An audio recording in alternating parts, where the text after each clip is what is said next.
Mtsogoleri wa dziko lino Profesa Arthur Peter Mutharika pamodzi ndi mayi wa dziko lino Madam Gertrude Mutharika afunira zabwino amayi onse pa dziko lapansi pomwe amakondwerera tsiku lawo la Mulungu lapitali pa 8 March. Kudzera mu uthenga omwe analemba pa tsamba lawo la mchezo la Facebook, President Mutharika wati amalemekeza ndi kukondwerera kupambana kwa amayi. Iwo aonjezeranso kuti amakondwerera gululi kamba ka mphamvu zawo kupirira ndi nzeru zawo pa chitukuko. Iwo anapitirira kunena kuti amayi ali ngati mtima wa dziko ndipo amayi omwe ndi alimi, aphunzitsi, anamwino ndi ogwira ntchito zachipatala amathandizira kupititsa dziko patsogolo. Pakadali pano amayi mdziko muno awapempha kuti adzikhala odzidalira pachuma kamba kuti mavuto akagwa mdziko ovutika kwambiri amakhala amayi ndi ana. Mayi Linda Kasambara yemwe ndi mkulu wa amayi ku bungwe la Malawi Union Conference la mpingo wa Seventh Day Adventist wanena izi kuzomba pamwambo wa mapemphero a amayi a mpingowu. Charles Pensulo walemba ripoti ili. Ngati njira imodzi yokondwerera tsiku la mapemphero a amayi pa dziko lonse, amayi a mpingo wa Seventh Day Adventist chigawo cha kummawa anakonza mapemphero omwe anachitikira pa bwalo la Gymkhana. Amayiwa anachokera m'maboma Blantyre, Chiradzulu, Zomba, Balaka, Machinga ndi Mangochi.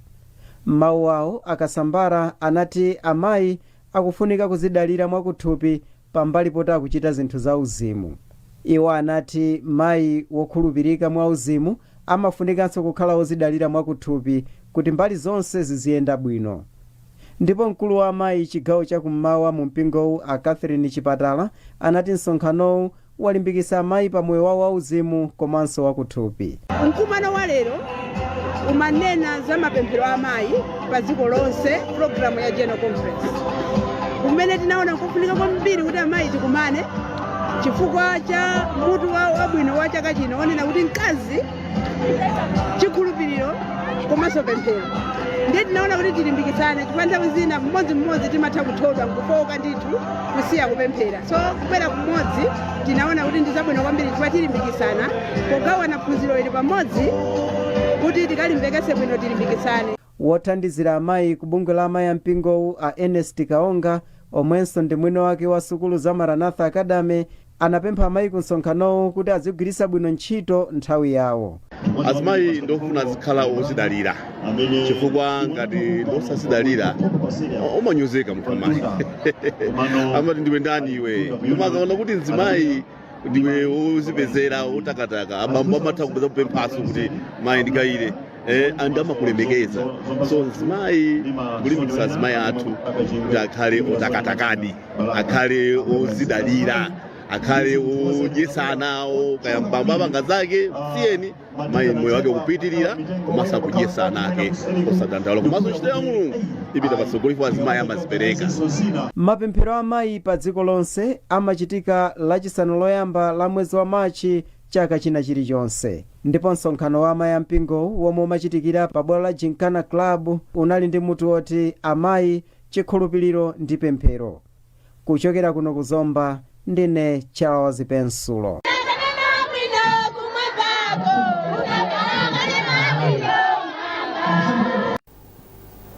Komiti ya nyumba ya malamulo yoona zamalo za mtengatenga komanso zomangamanga yati siyokhutira ndi momwe kampani ya Motor Angel ikuchedwetsera ntchito yomanganso msewu wa M1 kuchoka pa Kasungu kufika pa Jenda m'boma la Mzimba. Wapampando wa komiti Adumisani Lindani anena izi pomwe komiti imayendera ntchito yomanga msewu wa M1 kuchoka pa mphambano yopita ku bwalo la ndege la Kamuzu kufika pa mlatho wa pa Nsadzi m'boma la Kasungu. Zambiri mu ripoti ili la Madalitso Muhango. Atayendera ntchito yomanga msewu wa M1 kuchoka pa mphambano yopita ku bwalo la ndege la Kamuzu kufika pa mlatho wa Mpasadzi ku Kasungu. Wapampando wa komiti yoona zamalo za mtengatenga komanso zomangamanga Adumisani Lindani ati komiti yapeza kuti ntchito yomanga msewu kuchoka pa Kasungu kufika pa Jenda ikuchedwa. Iwo ati kampani ya Motor Angel yomwe ikumanga gawo la msewu yamanga pafupifupi theka pomwe makontrakita ena amanga kudutsa theka ngakhale kuti makontrakitawa anayambira limodzi ntchito yomanga msewu. Iwo ati zifukwa zomwe kampani ya Motor Angel yapereka monga kuchedwa kogula zipangizo zomangira msewu komanso kuchedwa kwa malipiro ndi zosakwanira, ndipo apempha kampani kuti ionetsetse kuti akugula katundu nthawi yabwino. Ndipo kumudwa kwambiri ifanira kuti akugwira ntchito ikoma mofoka kwambiri ngati kuti ali mavuto kwambiri kamene ngati sakufuna. Ndipo kumudwa kwambiri Amalawi komanso utsogoleri wa dziko lino ndimaona pena pake zolembalemba za Professor Peter Mutharika akulimbikitsa kuti there has to be value for money. Project mukamayipanga iyithe mu nthawi yake. Project imene ndinene kuti ndalama zake sikuti zikapemphedwa, ndalama zake zilipo kale. Panthawi zani madandaula ndalama palibe koma izizi ndalama zoti zilipo kale. Ndeti mayembeza kuti anzawo pamene akugwira ntchito ndipeke zimene kuti anzawo ali 77% pa chizungu. Iwo ali pa 42% koma namba tsiku limodzi. Mkulu wa bungwe lona zomanga misewu la Roads Authority, Engineer Amio Champiti, ati bungweli lionetsetsa kuti makontrakita alandira ndalama yonse yomwe inatsala kuti alandire ndi cholinga choti ntchito yomanga msewu iyende msanga. Takhala tikukamba nawo mamiting osiyanasiyana kuti magawo onse kapena onse amene akutenga mbali akhale akumvetsetsa kuti chuchitika ndi chani. Ndiye nkhani ya kuchedwa kwa malipiro, boma lachitapo kanthu ayamba kale kulipira, komanso talonjezedwa kuti ndalama zotsalirazo zilipidwa posachedwa. Kampani ya Motor Angel inayamba ntchito yomanga msewu wa M1 kuchoka pa Kasungu kufika pa Ajenda omwe ndi wa makilomita 85.5 pa 29 June mchaka cha 2022, ndipo kampani iyi ikuyembekezereka kumaliza ntchito yomanga msewu pa 28 July chaka chino.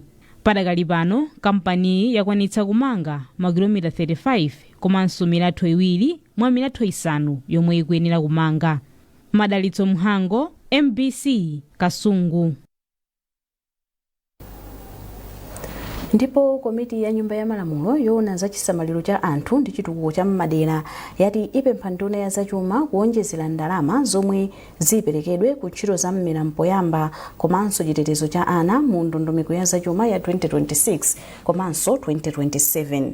Izi azinena pa msonkhano okambirana ndi ana umene adachititsa ndi bungwe la Malawi Economic Justice Network ku Lilongwe. Mphatso Mataya walemba ripoti ili lomwe akuwerenga Patrick Dambola. Polankhula pa msonkhano okambirana ndi ana wapampando wa komiti iyi Asaveo Kafwafwa anati ndalama zokwana 300 miliyoni kwacha zomwe zaperekedwa ku nthambi ndi zochepa. Iwo anati ngakhale kuti boma lachita bwino popereka ndalama za maphunziro a primary ndi sekondari ya ulere komanso kuchotsapo ndalama zolipirira mayeso, ana osakwana zaka zisanu ndi chimodzi ayeneranso kuganiziridwa, ndipo ati nthambi iyi imafunikira ndalama pafupifupi 90 biliyoni kwacha kuti igwire ntchito zake bwino. Chiyembekezo chachikulu kuti budget iyi yayikidwa ndithu moganizira kwambiri ana, komabe ifeyo ngati komiti yoona za chisamaliro cha wanthu komanso ana tili odandaulabe chifukwa maka ana amene aganiziridwa ndi amene ali ndi zaka 6 kupita mmwamba malingana ndi ku primary komanso ku secondary. Kagulu kamene kasiyidwa kamene sikanapatsidwe ndalama zokwanira ndi kagulu kamene kali ndi zaka 5 ajati manena kuti amapita ku skulu za mmera mpoyamba, ena amati ku Nazareth school. Kumeneku poyamba boma lidayika ku department ya boma imene imayang'anira gawo limeneli chaka chatha budget yapitayi anayika ndalama zokwana 1.3 billion. Panopo zikupezeka kuti ndalama ija ayichepetsa yafika pa 300 million. Ndeti kudandaula kuti ukukuti kukufunika ndalama zokwana pafupi 90 billion kuti ana amene ali ndi zaka zitatu kulekeza 5 kuti akhale ndi thandizo lokwanira. Hatimu Hassan amene anayimira ana pa msonkhanowu anatsindika kufunika kwa misonkhano yotereyi ponena kuti imathandiza ana kuti azitha kusanthula ndi kupereka maganizo awo pa zinthu zimene zingawathandize, ndipo chaka chino chidwi chawo chili pa nkhani yoteteza ana. Amene omaka pamene tabweza kuzazukuta budget ya Malawi tofunika kwa before kuti ngati budget apangidwa ku nyumba ya malamulo ifana sidima zoti kuti budget imene mchamu ayikamu zinthu zokomera ana. So therefore very abwe uno kuti makhala ndi mpata oyizukuta kuona magawo siyana kuti maphunziro pena ndama zochola mutani. So therefore miti ndofunika before kuti imalipasa kuthekera kuti mwayita apemphe ngati kumbaliza masiku amene akuzana kuti ndama zochepa aongezere.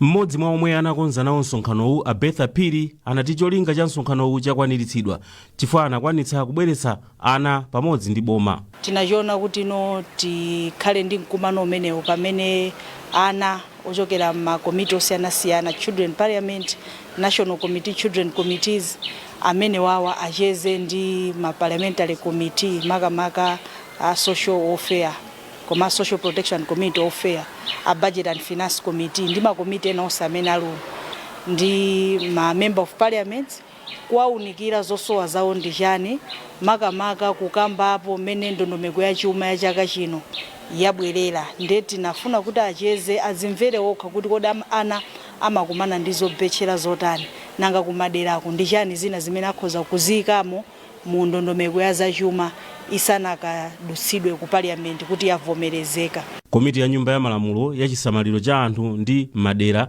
yalonjeza kuti ipereka zofuna za anawa kwa nduna ya zachuma pamene ntchito younikiranso bajeti ikupitirira pofuna kuti zitsimikizike kuti ana mdziko muno alandira thandizo lokwanira. Bungwe la Beautify Malawi BEAM Trust lalimbikitsa anthu mdziko muno kuti azikhala othandizana wina ndi mnzake pothandiza anthu osowa. Mmodzi mwa akuluakulu a bungweli Dingiswayo Jere wanena izi pomwe bungweli limapereka thandizo la zakudya kwa anthu osowa kwa Mwenyekondo ku area 36 mu mzinda wa Lilongwe. Zambiri mulipoti ili. Polankhula pomwe bungwe la BEAM limapereka thandizoli, mmodzi mwa akuluakulu a bungweli Dingiswayo Jere walangiza anthu kuti akhala ukhondo pofuna kupewa matenda omwe amadza kamba kaumve. Nkhani ya ukhondo sitingaichotse pa ntchito yathu yayikulu ngati Beautify Malawi. So uthenga wakulu unali wonena kuti mabanjamo cheni tiyesetse wina aliyense pa banja pake asamalire dera lake likhalira ukhondo. Nde chimodzi tikatero wina aliyense banja lake akulisamala ndiye kuti chimodzimodzi ngati dera world community likhalanso dera la ukhondo tikatero ndoti Malawi akhalanso Malawi wa ukhondo. Nkhani yayikulu tifuna titeteze matenda amene amabwera chifukwa cha umve. Mawu ake phungu wa dera Lilongwe City Mbuka Lincoln Liwonde wayamikira mayi wa dziko lino Professor Gertrude Mutharika kamba kathandizoli komanso kulimbikitsa ntchito za ukhondo mdziko muno. Nithokoze bungwe la BEAM Trust chifukwa cha udindo muno au nyamula pa nkhani ya hygiene and sanitation. Ife anthu akumbuka area inoyo ndi mbali imodzi ya madera ena amene ukhondo chakhala chinthu chovuta kwambiri. Ndefe tilothokoza kwambiri ku BEAM Trust chifukwa chopanga promote hygiene and sanitation kunoko kwathu ku Lilongwe City Mbuka. Mayi Esme Galasteni omwe alandira nawo thandizoli ayamikira bungwe la BEAM ponena kuti lawapulumutsa ku vuto la kusowa kwa chakudya. Tikuthokoza kwambiri pa zimene atichitira chifukwa timagona ndi njala komanso oloko manyumba anatigwera koma chithandizo chimene chiloko mayi Tharika tuli mukatithokozereko pa zimene atichitira chifukwa panopo wina aliyense nkhalamba alumale ena aliwonse amene ali ovutitsitsa alandira nawo chithandizo chimenechi. Mawanja 500 ndomwe alandira thandizoli lomwe ndi ufa, mchere komanso soya pieces. Mwayi Mtumodzi, MBC Lilongwe. Mukonera nkhanizi kuchokera kuno ku MBC tentonenso mitu yake. President Mutharika watsindika kufunika kwa amayi pa ntchito zosiyanasiyana za chitukuko pomwe la Mulungu amakondwerera tsiku lawo. Banki yayikulu mdziko muno ya Reserve yati ikuyembekezera kuti mabanki adzidzachiongula dzanja pa ngongole zomwe amapereka. Ndipo khonsolo ya mzinda wa Blantyre yati posachedwapa iyamba kukonzanso mabwalo a masewero ndi cholinga chopititsa patsogolo makalabu a masewero osiyanasiyana mu mzindawu.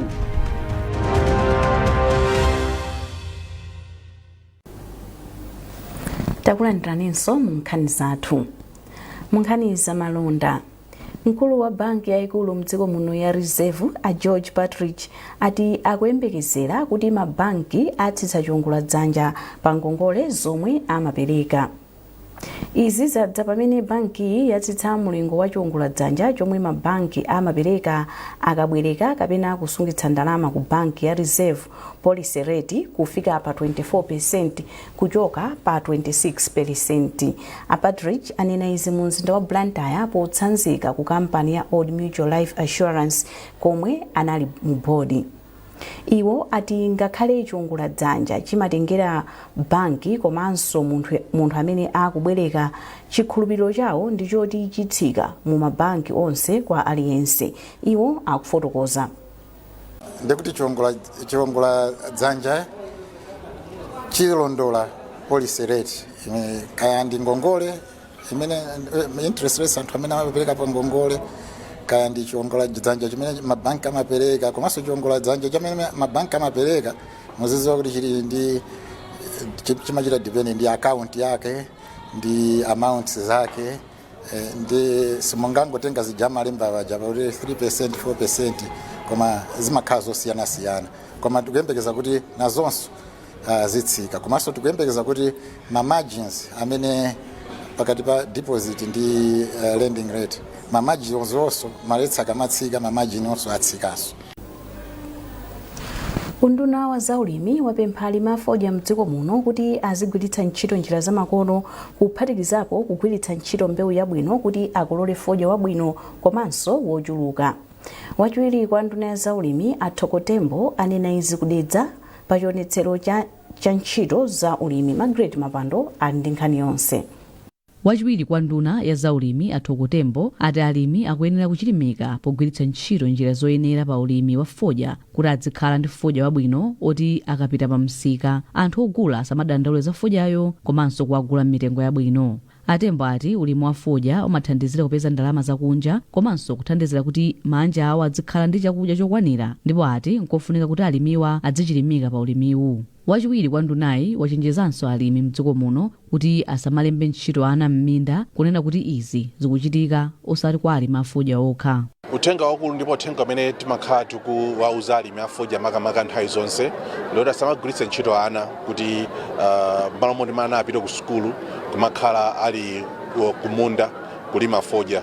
Zimenezi zimationongera mbiri yathu komanso kwa ife tokha Malawi tikufuna kuti ana athu aphunzire kuti patsogolo adzakhale atsogoleri abwino.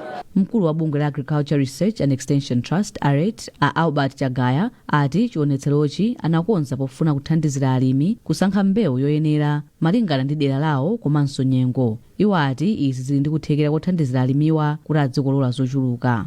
China chimene tikuwaphunzitsa alimi ndi ulimi wakasinthasintha kuti asamangolima fodya yekha komanso azilima mbewu zina. Timanena kuti ngati nkotheka 1 kg ya fodya imene mulimi angatulutse azikhala soko akutulutsa 2 kg ya mbewu ya chakudya. Ndikatero ndiye kuti mulimi sakhala ndi njala pa khomo pake. Ndipo mmodzi mwa alimi mderali a Desiderio Sesani ati nkofunika kuti alimi azimvera malangizo ochoka kwa alangizi a zaulimi pofuna kukolola zochuluka. Mbile cholandira uphungu kwa alimi amenewa kwa azilangizi athu onse ineyo ndikhoza kutero kuti ndapindula. Chimene ndapindula mwachimodzi nkokuti ndili ndi ngolo ndabwino ndithu zimene zachokera mu ulimiwo fansi ndigule ntchito yenili yonse ntchito anga ndomweyo. Konjezerapo ndinagulapo soka munda kenakake timizere tingapo timene ndimagulitsa ntchito tochokeranso kulima omwewo.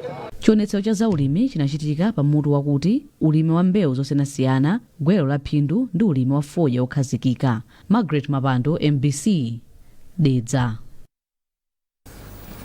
Ndipo konsolo ya boma la Lilongwe yalimbikitsa alimi kuti achilimike ndi kukhala patsogolo pa ntchito yobyala mitengo pofuna kuti ulimi wa fodya upitilire mdziko muno. Mmodzi mwa akuluakulu ku konsolo ya bomali Willard Chirwa alankhula izi pamwambo odzala mitengo omwe bungwe la Tobacco Commission linakonza mdera ya mfumu yayikulu Kabudula ku Lilongwe. Olive Phiri wadza ndi ripoti. Bungwe la Tobacco Commission ndi makampani ena ogwira ntchito za fodya akupitiriza kudzala mitengo m'madera omwe anthu amalima ku fodya atakhazikitsa nyengo yawo ya 2025-2026 yodzala mitengo.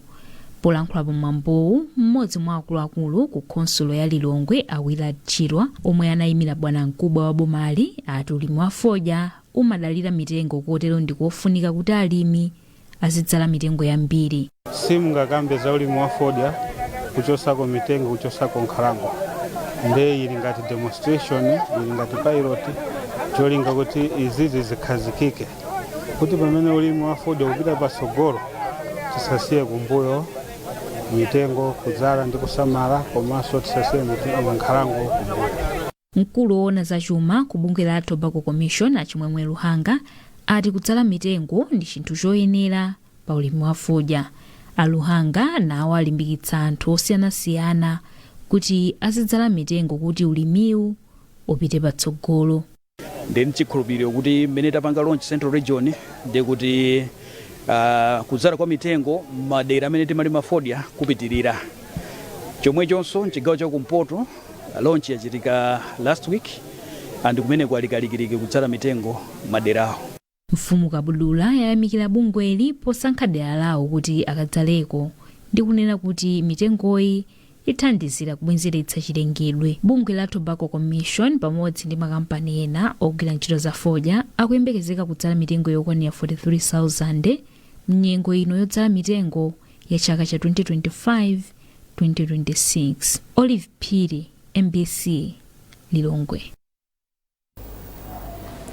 Konsolo ya mzinda wa Blantyre yati posachedwapa ikhala ikukonzanso mabwalo a masewero ndi cholinga chopititsa patsogolo makalabu a masewero osiyanasiyana mu mzindawu. Wachiwiri kwa mfumu ya mu mzindawu a Gerald Lipikwe wayankhula izi pamwambo wopereka mphoto kwa osewera omwe achita bwino mu chaka chathachi ku timu ya Chilobwe United. Padakali pano konsolo ya mu mzinda wa Blantyre ilibe bwalo la zamasewero lolongosoka. Lipikwe akufotokoza. Izo zodi mzoona mokuti masiku amene apitawa tinakhala pansi ku konsolo kumakambirana kuti tingapanga bwanji kuti magrawundi akhale ochuluka.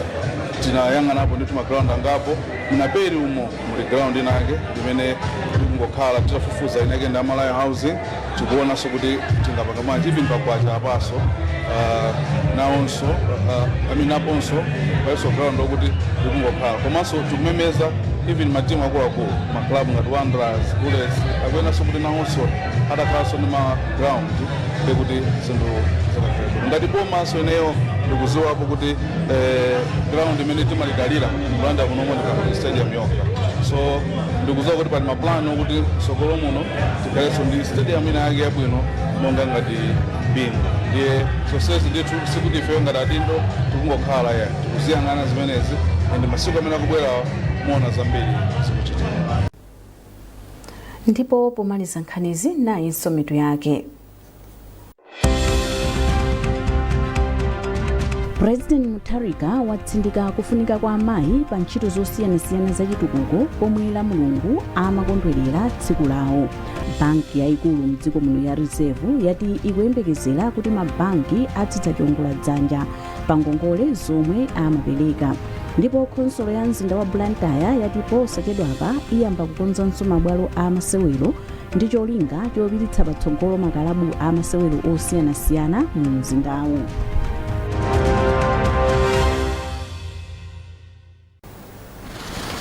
Pezani nkhanizi ndi zina zambiri popita pa mbc.mw kapena MBC Digital pa Facebook, Instagram komanso X. Munali ndine Aida Chiwaya, masana abwino.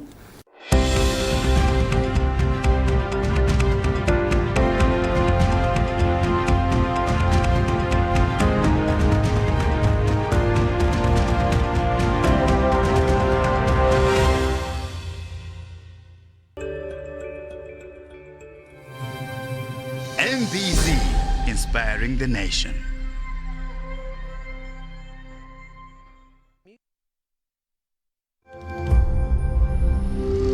At the heart of Malawi's development story, in line with our 2063 aspirations, is a community voice that engages duty bearers in meaningful conversations that empower and give hope. For over 20 years, MBC's Development Broadcasting Unit, an arm of MBC, has worked with development partners in driving the change we all want to see. With a network of over 100 radio listening clubs across Malawi, our team of experts use social and behavior change communication to facilitate community-led transformation. From education, early childhood development, health, agriculture, climate change and human rights, we provide a platform that connects communities to solutions and partners to sustainable impact. DBU collaborates with government ministries and departments, local and international partners in mobilizing communities, conducting advocacy and awareness campaigns. We also produce high-quality radio, TV and online content to engage, inform and inspire action. Join us by calling the following during working hours: +265 886 074 521 or +265 997 422 668. Email dbu@mbc.mw or visit any of our regional offices in Area 4 Lilongwe, Mangochi and Kaningena Studios in Mzuzu. Development begins with dialogue. Get in touch. MBC, inspiring the nation.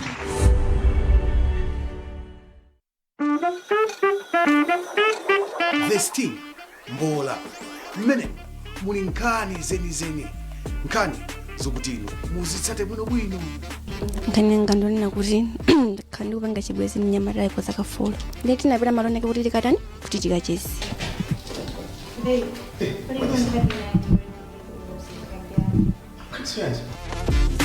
Mimi ndilo panga chibwezi sindapite kukaitesa magazi. Ulokonzeka kuti mwana wa malizati amagaza. Paite semana nabwera nakangadura nani ankomela iyeyo. Ine sisinayendi.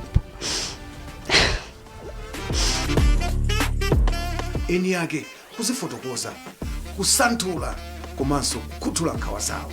Ndizikupatsirani program imeneyi ndine mkhozi komanso mulutsi Andrea. Don't miss kuyambira April imwe.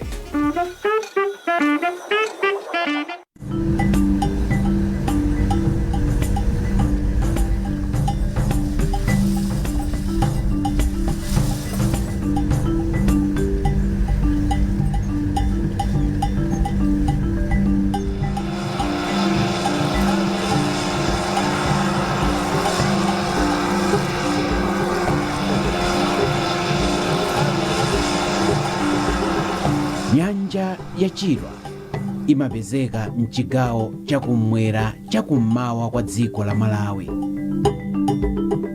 Nyanjayi yomwe ndi yachiwiri pakukula mwa nyanja za mdziko muno komanso yachikhumi ndi chiwiri 12 pakukula muno mu Africa, imasinthasintha kakulidwe kake malingana ndi kusintha kwa nyengo.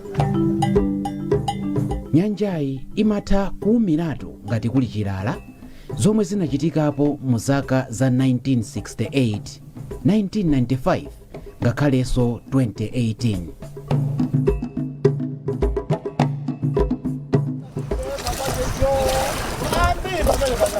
Komanso nyanja ya Chilwa imakula ma square kilometer okwana 1300 ngati mvula yagwa mokwanira, ndipo imafikanso mpaka ma square kilometer 1800 ngati mvula yagwa mowirikiza.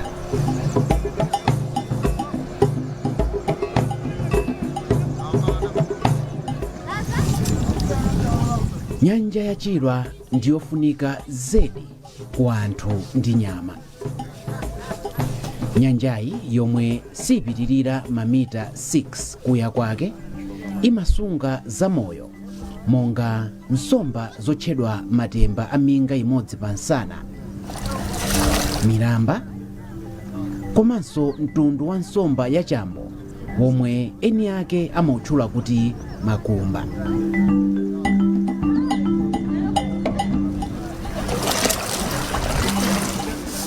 Nyanja ya Chilwa ndi kuchimakenso kwa zamoyo zina monga zowuluka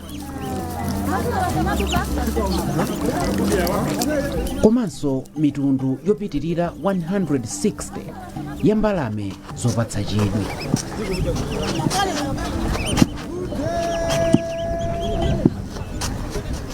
Koma pambali pokhala kwawo kwa nyama, nyanja ya Chilwa imathandiza zedi namtindi wa anthu mdziko muno kudzera ku ntchito zomwe zimachitika m'madoko a nyanjayi. Ili ndi doko la Kachulu limodzi mwa madoko mphepete mwa nyanja ya Chirwa. Tsiku ndi tsiku anthu amakhamukira pa dokoli kudzagwira ntchito zosiyanasiyana zomwe zimawapatsa phindu pa moyo wawo. Tafika kuno ife ngati IMBC kuti tithe kungosirira nawo, tithe kumvetsetsa kuti kodi anthu ozungulira dera lino, anthu ozungulira nyanjayi, moyo wawo umakhala bwanji, kodi nkhani ya mayendedwe imakhala bwanji, nkhani ya usodzi imakhala bwanji, kuti tithe kumvetsetsa kuti kodi moyo wawo wa tsiku ndi tsiku kunja kukacha umakhala bwanji. Dzina langa ndi Mike Mlongoti, munditsatire pamene tikuchita zonse.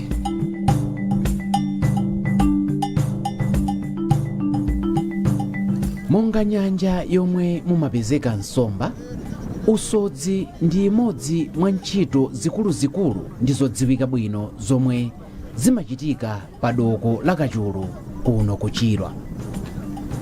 Choyamba nafuna kudziwa kuchoka kwa wapampando wa asodzi kuno, Amwantani Jeffrey Molande, chomwe chidachititsa kuti dokoli lidzitchedwa kuti Kachulu.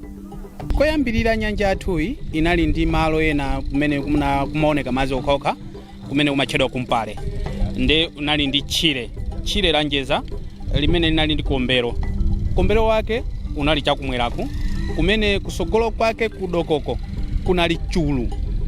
Chifukwa cha chulu limene wina aliyense amati akafunsidwa mukupita kuti amanena kuti ndikupita ku Kachulu, nde zina la Kachulu linachokera chifukwa cha chulu chimene chinali kudoko limene. Munyengo ya mvula pomwe nyanja ya Chirwa ili mchimake, nyanjayi imatulutsa nsomba pafupifupi ma metric ton 25,000, zomwe ndi nsomba zosachepera maperesenti 20 mwa nsomba zonse zomwe zimasodzedwa m'mitsinje ndi nyanja zonse za dziko lino. Amolande akundiuza kuti mgwirizano wa asodzi ndi akuluakulu ena umathandizira kuti ntchitoyi itheke, zomwe zikupindulira wanthu ochuluka mdziko muno, kuphatikizapo maboma ozungulira monga Zomba, Phalombe ndi Machinga. Usodzitu ndi ntchito yabwino kwambiri, moti mamawa kukacha chimene chimasangalatsa pa usozi sukhala ndi njala. Ukapita kudoko lotakhala kuti ulibe ndalama zako atakwanisa kukugulira ngakhale